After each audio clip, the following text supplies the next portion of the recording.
Awesome. Thanks, everyone. So I would love if you could introduce yourself in the chat. I've seen Brian Murphy says hi. Hi, Brian. It'd be great to know where you all are from and what you're interested in. I'm here today, and we'll dive into this in a second, to talk about healthy data cultures and what that even means. For some reason, I had enough hubris to give my talk a subtitle. It must be a somewhat colonial aspect of my upbringing, but the subtitle is Data Science as a Social Discipline. I think for a large portion of the time, we have conversations around the technical aspects of data science and not the social aspects and cultural aspects. And it's time to really start having this conversation at a larger scale. I know a lot of people who are having this conversation, but to kind of bring this to the forefront. So before we get started, I just want to say a bit about me. My background's in math, biology, and physics, academic research, cell biology in particular, which I did at the Max Planck Institute for Cell Biology in Dresden, Germany, and then at Yale University in New Haven, Connecticut. I then, as I joke, came to the dark side of industry, but not really the dark side. I started working in online education and moved to New York. Well, actually, prior to that, New Haven wasn't quite the place for me. I lasted 5 months there, so continued to work at Yale while living in New York City for 2 years. But I did move on to work in education, in data science, in evangelism, content development, and several other things at DataCamp, which you may or may not have heard of, which is an online platform for data science education.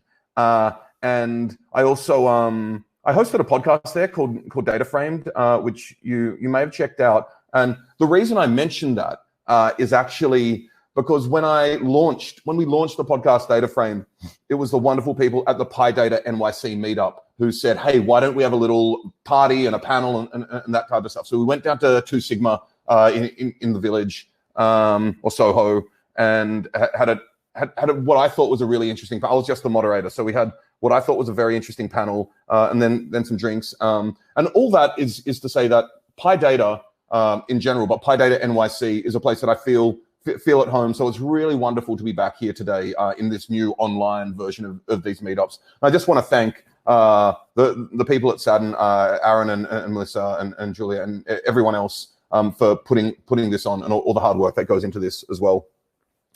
You can see in my photo on the right there, I'm wearing a mask. Masks for all, of course. If you are in New York, you may recognize the baseball cap of Cafe Grumpy, which is one of my favorite cafes in the city. And I was very sad to see that their Soho location recently closed down.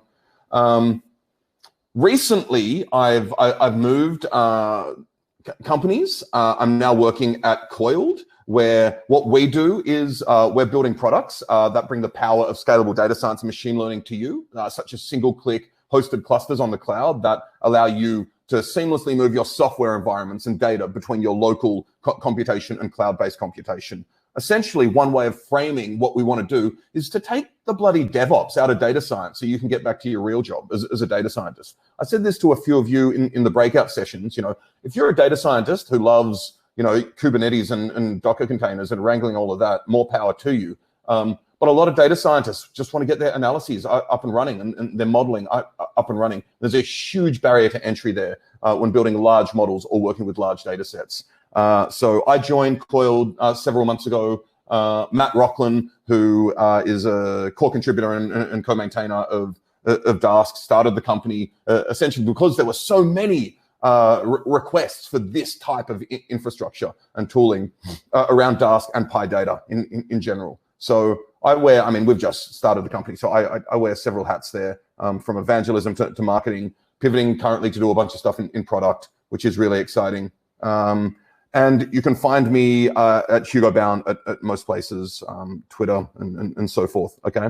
So that's really enough about me. I'm here today to talk about healthy data cultures, and I'm gonna start talking about what's unhealthy currently, something that we could refer to as data science leakage. Then I want to talk about how we got here, and even thinking about where are we after quote unquote 10 years of data science or whatever it's been.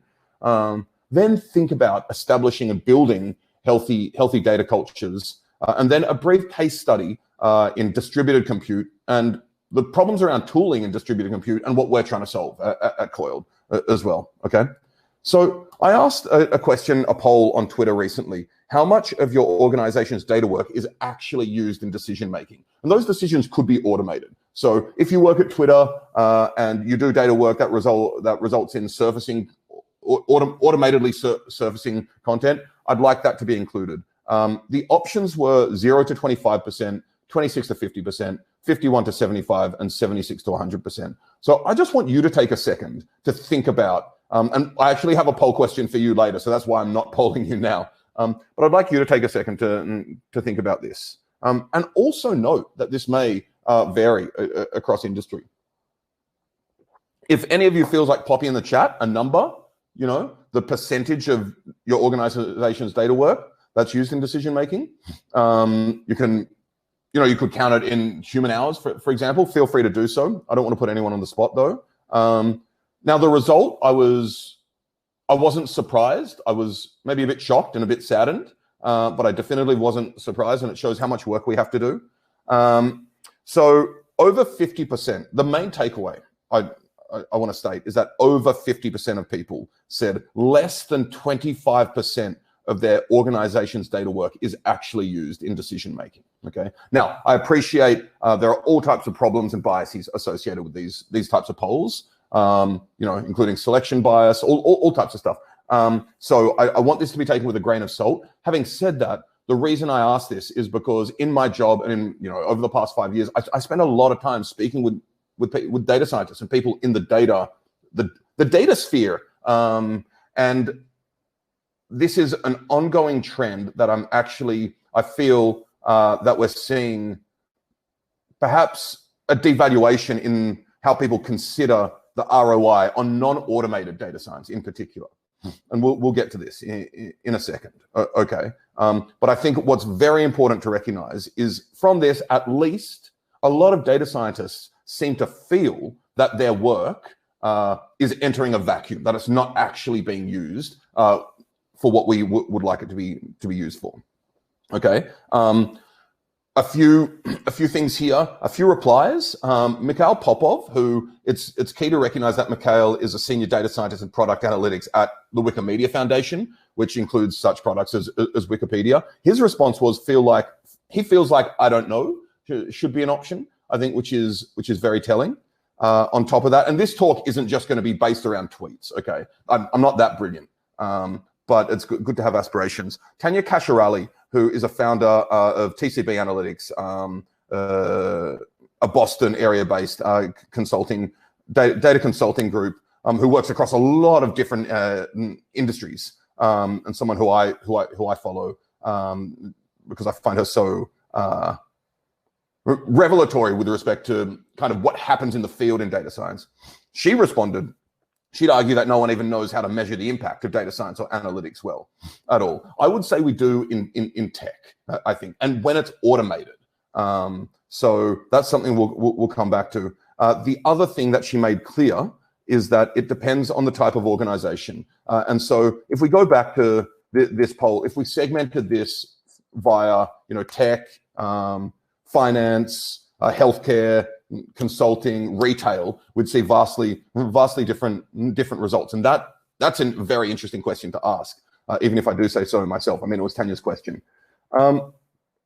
So why are we seeing all this data leakage? Or why are we seeing this perception of data leakage? And I'd love to know in the chat if this resonates with your experience working in data at all. So how do we get here? That was the initial title of this section, but then I was like, wait, where even are we? I don't even know where we are in terms of, is this industry just breaking into like all different groups of specialization? Is data science on the out because it's obvious that, we're going to need far more data engineers than data scientists and data analysts, et cetera? Are we entering an era of, like huge investment in BI tools? I mean, the Salesforce and the acquisitions of Looker and Tableau in the past couple of years. And the amount of people investing in BI tools is mind-boggling as well.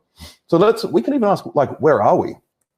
So I want to just start with kind of where we started. And I know that when people like data science started in like 2010, and then other people like, actually, I was doing data science in like the 1750s or whatever. I totally get that. And I don't actually mean that facetiously. Data science has a huge, long history. And I appreciate it wasn't called, I was doing data science before data science was even a thing. Great. Thank you for that feedback.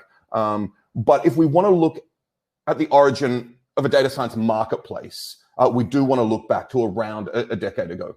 And what I mean by that is a time where data science was coined as a term. People bought in to this reality and or delusion of data science being something that will deliver extreme value to a lot of different industries. We want to look back to 2010 to 2012, right? And the origins of a marketplace where there's supply of people becoming and calling themselves fully fledged data scientists, and then demand on a business side that essentially started in tech. And I would say maybe one of the first big proofs of principle of data science in tech. The first really famous one were the A/B tests circa 2000 of Google with the number of search results, where they're like, we're going to do A/B tests and show, 10 results to some people, 15 to 20, and then optimize for click-through rate or whatever it was. That test totally failed for infrastructure reasons. But I do think looking at the last 10 years is going to be incredibly telling to how we got into a situation where data science in some industries doesn't seem, and a lot of workplaces doesn't seem to be delivering the value we thought it would, okay? So I think it's instructive to ask the question, where is data science in the Gartner hype cycle? And I'll get you to answer that question in the poll in a second. But for those unfamiliar with the Gartner hype cycle, it's a model of technological innovation and expectations with respect to different technologies. So we have time on the x-axis, expectations on the y-axis. With any technology, we have an innovation trigger, and people are like, okay, this is something. So that's what I'm thinking around 2010, 2012.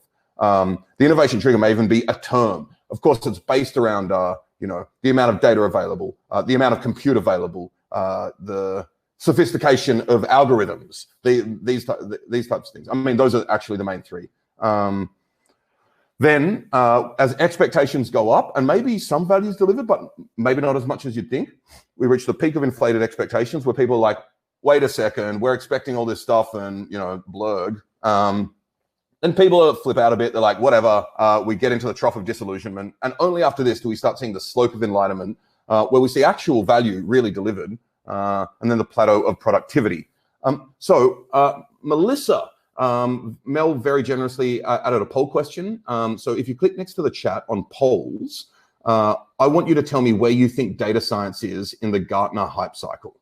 Are we at the innovation trigger, the peak of inflated expectations, the trough of disillusionment, or the slope of enlightenment, or the plateau of productivity? So let's just take 30 seconds to answer that. All right, so here's what we've got. Well, number one is the slope of enlightenment. So people actually tend to agree with me. That's around 29% of everybody there. But it's more of a plurality. I mean, it's very close. There's 26% of people saying it's the peak of inflated expectations. And we've got a good chunk, 23%, in the trough of disillusionment. Amazing. I find that very, very telling that we get some sort of bimodal activity. And one thing, if we had more time, I'd interrogate what industries you're all thinking about as well, and where you work and what your own biases are. Because you could argue that in tech, we're definitively in the slope of enlightenment, whereas in healthcare, for example, we could be at the peak of. There are arguments for that I've heard before. Okay, so I'm not going to answer this question, but by the way, but I'll kind of reason about it in a few ways. Okay, so before I answer where is data science in the hype cycle, let's think about where is big data in the hype cycle. And this is Google Trends. I'm using as a proxy for expectations Google Trends, so search queries, right? So we see over time that big data, it became very, very in vogue, around here. Then around 2014, it started to drop off, okay? So if we accept the Gartner hype cycle as a model for technological innovation with respect to big data here, and we accept Google Trends as a proxy for societal expectations. So we're making a whole bunch of assumptions there, right? Then it may look as though we're kind of entering the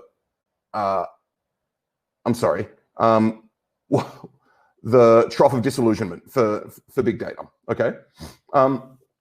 even if we don't accept the Gartner hype cycle, we can say that societal expectations or people's interest has gone down, right? And whether that has to do with value creation or not, I think we could argue strongly that it does, or lack of value creation for big data in a lot of ways. Having said that, now let's just compare this to data science over time, okay?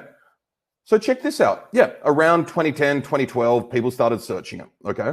And we saw it go up and up and up and up and up. And, you know, you take your rolling averages, whatever, and it seems like we maybe haven't even hit the peak of inflated expectations yet. Well, we can't definitively see a peak. There may be some sort of plateauing here. So we may be reaching some sort of peak around here. And that's where I would argue that we're at. We're around the peak of inflated expectations. As I've made very clear, in tech, I don't think we are. I think we got it pretty spot on almost initially there. And actually data science, modern data science, in terms of its approach, tools, techniques, emerged in tech. So the question is, if we are around this peak of inflated expectations, what does the trough of disillusionment look like, and what's happening there, and what will happen there? And I'll actually argue, I think that a lot of the challenges, a lot of people feeling like data science isn't valued or it isn't involved in the decision-making process actually is part of what this trough of disillusionment will look like. And in particular, we need to decouple the conversation between automated data science work and decision science, okay? A lot of the wins of data are in the automated setting and not in the decision science setting. And this is a cultural challenge, okay? So this is kind of what I've written here. Where have we seen the biggest wins for data science? In tech and in automated decision-making. What else? I really welcome your responses in the chat here. But I would argue that it's not in informing the decision function, right? So the interfaces to figure out, and this is courtesy of Renee Teat, who I would very much encourage you to follow. She's a data scientist, and she had a wonderful podcast and has lots of great resources called Becoming a Data Scientist. But she factored the decision-making process, which is usually going through a business question, from a business question to a business answer, specifically through factoring the business question into a data question, and then factoring the data answer into a business answer. And it's these interfaces that we're incredibly interested in. And what you see a lot of the time are things like type 3 errors, right? Where you get the correct answer, the correct data answer, but to the wrong business question, because this interface between data and business hasn't actually worked correctly, which is one of the reasons why automated data work has been successful, because when it automates it, if you have a way of measuring it immediately, you can go in and then see exactly where it's working and where it isn't in terms of the data pipeline. It is for this reason that McKinsey, for example, and McKinsey did this 2 years ago, but it's still catching on, really pushed for a new role called a data translator or an analytics translator. And this is the person that sits essentially between the decision function and the data function, who can speak both those languages. And this really speaks to a cultural concern. So I'm aware we're running up against time. I wonder if we, because we started slightly late, Aaron, if you're okay with me going for another 5 to 10 minutes? Yeah. We started at like 3-4 minutes late, so. Okay, perfect. So I've called this talk Healthy Data Cultures, and because it's a relatively short talk, I can't really go into the weeds, but I want to just give a few rules of thumb that I've noticed from my conversations with everyone, the work that I've done in data strategy and data strategy consulting as well, and also the work I've done in trying, some of the time successfully, to figure out, at Data Camp in particular, how organizations can spread data literacy and data fluency skills throughout their organizations, right? And this is, once again, a deeply cultural concern. So the key moving parts of a healthy data culture, and there are definitely more, but I think you can boil most of it down to 5 really key things. You need, firstly, a vision. You need an analytics and data vision, but it has to be aligned. It can't exist in its own vacuum. It has to be aligned with company strategy, with company vision, mission, company goals, and company strategy, okay? Also speaking to this, you need strong top-down support. You ideally have a CEO who's deeply invested in building out a data culture and a data strategy, along with like satellite roles at C-level. You also want to demonstrate immediate value. It doesn't need to be a huge amount of value, but immediate value from early use cases in the first month or two even. Not necessarily going for AI moonshots, but showing that, for example, basic online experimentation can increase conversion, which drives revenue. You know, small things like this, which actually have big impact, the unsexy things. And the small things which may result in big impact that you can get done in a couple of months. So when you've got C-level support, then going back and saying, hey, look what we've done in the past 2 to 3 months. The next thing you really need, and this is something that we're thinking about a lot at Coiled, in addition to all of these other things, is having data foundations, having infrastructure and tools set up so that people can do their work as simply as possible. And then you want to make it stick. And this is a deeply cultural part. You want to redesign processes in terms of how humans interact, even in terms of how data results are presented. Do you send round dashboards, or do you actually have daily stand-ups, or do you have meetings where the data scientist is in the room with the decision maker giving a five-minute presentation? Other ways to make it stick cultural are getting people to ask the right questions. So I actually recently, I've been chatting with Skipper Siebold. So you may know Skipper. He was formerly at Civis. He's now Director of Advanced Analytics at HCA Healthcare. He built stats models, if any of you have used that in PyData in Python land. I actually had him on my podcast some time ago. The episode was called The Credibility Crisis in Data Science. So we discussed a lot of these types of things. And he said something he tries to do is to get decision makers and executives to actually pose their questions as testable hypotheses and making that a part of the culture. Okay, so these are ways to think about making it stick culturally. Angela Busser, who is the head of data science and machine learning at iRobot, throws data parties where everyone gets around, they order some pizza or like, whatever keto thing we're all doing these days, and gets everyone diving into the databases and sees what's happening there, okay? So a couple of relevant resources for these types of things about really what needs to be in place for data cultures to be developed are a conversation I had with Taras Gorishny about his work at McKinsey in data science, and he was head of science. He's actually head of data science now at CVS, is my understanding. And then the AI transformation playbook, which Andrew Ng developed. So I'm going to wrap up in a few minutes. I do want to say we published a white paper, which is really for business leaders. We did this at Data Camp. It was one of the last things I did there. The bit.ly link's there. One thing we asked, this was, we did a survey of 250 people in different organizations across different verticals, and asked them to what extent their company has taken the following actions, all the ones I've just enumerated.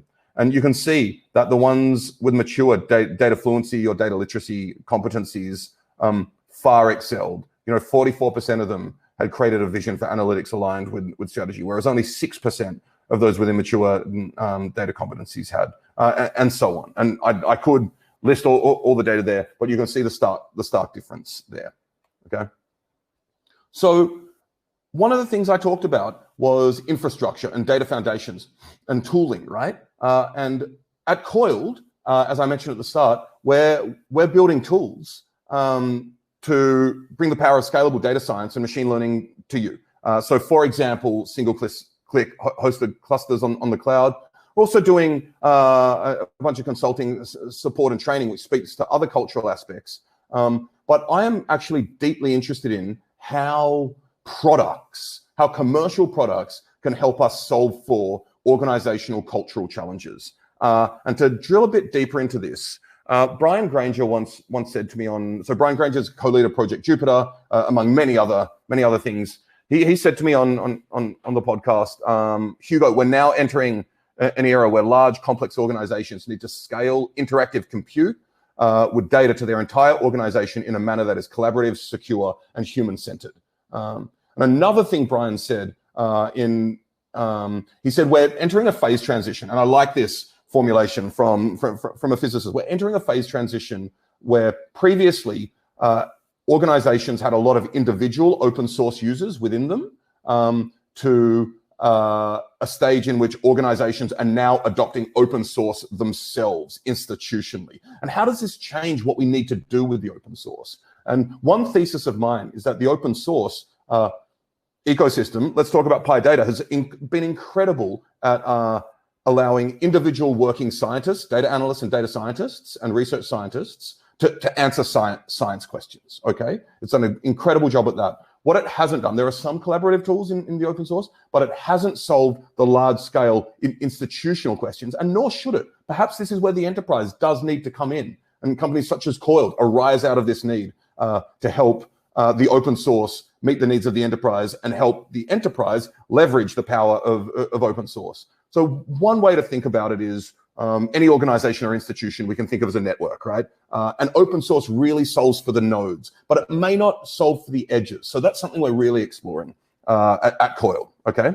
So to that end, I'll wrap up by telling you a few of the things we're doing. There was a promise that big data plus data science team equals up and to the right, profit, right? So there's actually a lot more to it, as I'm sure you'll appreciate, if you want to do it safely, which you definitely do. And by safely, what I really mean is minimizing risk for the company, okay? So the problem is that all of this big data stuff and big models comes with big headaches. And Matt Rocklin, my CEO, and I wrote a series of articles about these challenges on Medium. Because of the quirks of Medium, there's only one possible author here, but if you check out Coiled's Medium and the unbearable challenges of data science at scale, you'll see a bunch of what I'm about to mention. But there are big headaches for data scientists, right? So software, the questions, do my machines and cluster all have the same software? Can I upgrade packages easily? I mean, if you're using Databricks, that's going to be actually incredibly tough. And we argue that these all-in-one platforms don't serve like the nimble and agile needs of modern data scientists to use like the new release of TensorFlow or whatever it may be. Another question, resource sharing. Can I share these same machines with my team? There are data access questions. So all of these, once trying to work with big data on a cluster or build big models on a cluster, you start running up against all these problems. And this is something we're solving for at Coiled. So you can see screenshots here of someone interacting with a giant cluster. You can see this great pew plot, and it's pew, because when it's in motion, you see the scheduler talk to all the workers. And you can see, so this is someone interacting with a cluster from their local Jupyter lab. And you can see here someone working with a particular Conda environment, which we allow them to move simply between their local workstation and the cloud. Other organizational challenges are for team leads and management. So cost avoidance, tracking and optimizing. Where are we spending money on the cluster? What's being used? What isn't?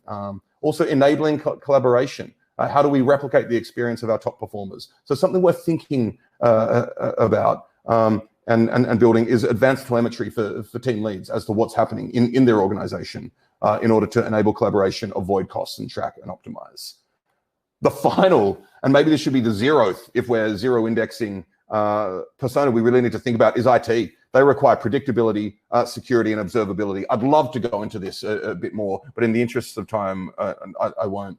And so, I mean, we need products that allow IT needs to be met while data scientist needs and team leads are met as well to enable large-scale, institutional, scalable data science, okay?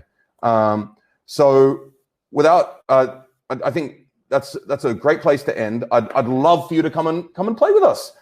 We've got a free beta product that you can take for a test drive if you want to get some scalable clusters running up immediately at beta.coiled.io. You can check out our jobs at coiled.io/jobs. Follow us on Twitter, or something I'm enjoying at the moment. We have weekly live streams on our YouTube channel, so you can hit subscribe there. And actually, in just under 24 hours, we're having Deepak Sherian, he's a physical oceanographer. I got to get this right, at the National Center for Atmospheric Research, talking about how he leverages dark and X-ray to model the oceans, right? So there you go. So I'd love for you all to get involved, and feel free to ping me at any point. I had a slide for questions. We may not have time for questions, but I'll pass off to Aaron. Cool. Well, thank you so much, Hugo. That was a great talk. Thank you for that. And then we don't have time for questions now, but if you want to talk to Hugo, you can, ask a question in the chat. Or Hugo, do you mind putting like your email, your Twitter handle in the chat so people know how to contact you later? Absolutely. I think Twitter's probably the best. You can try email, but email at the moment is... Yeah, you can put your Twitter handle on there too. Yep. That's cool. Okay, cool. That's cool. And you can find me on LinkedIn as well, but I'm probably more available on Twitter. And I just want to say thank you, everyone, again for joining. Thanks, Aaron and Mel, for setting this up. And thanks, Trisha, for looking forward to your talk as well. Great. Thank you, Hugo.